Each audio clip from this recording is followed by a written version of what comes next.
अस्सलामु अलैकुम वरहमतुल्लाहि वबरकातुहू। मुअज़्ज़िज़ नाज़रीन, उम्मीद है आप सब खैरियत से होंगे।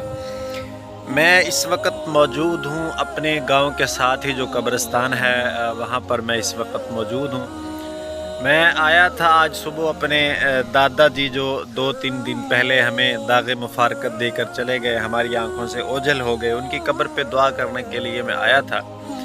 तो मैंने सोचा कि 1-2 बातें हैं जो आपके साथ भी मैं शेयर कर दूँ। वो ये कि ये तमाम जो कब्रें हैं ये उन लोगों की हैं जो किसी वक़्त अपने आप को एक बहुत बड़ा वडेरा और चौधरी और पता नहीं क्या क्या कहलवाना पसंद करते थे।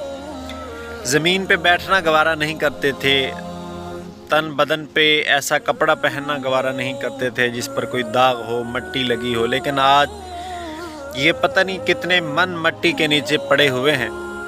हम रात को जब सो रहे होते हैं, हमारे इर्द गिर्द हमारे वालिद वालदा भाई बहनें होते हैं, लेकिन ये जो शख्सियात हैं इनके पास कोई नहीं मौजूद नहीं है, इनकी कोई फरियाद रसी करने वाला, इनकी कोई दुआएं सुनने वाला।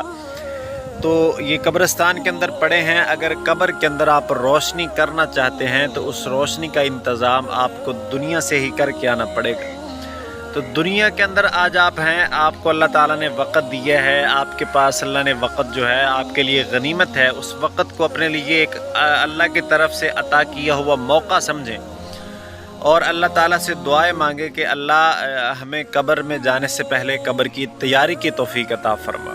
कि देखिए कितने लोग हैं यहाँ पे जो मौजूद हैं, कोई इनको पूछने वाला नहीं है। कुछ वक़्त के बाद जब ये आते हैं इनके वरासा, तो उनको ये भी पता नहीं होता कि हमारा जो वालिद थे, वालदा थी या हमारा कोई और था तो उनकी कब्रें कौन सी हैं। तो इसलिए अपनी ज़िंदगी में ही अपनी कब्र की तैयारी करके आएँ।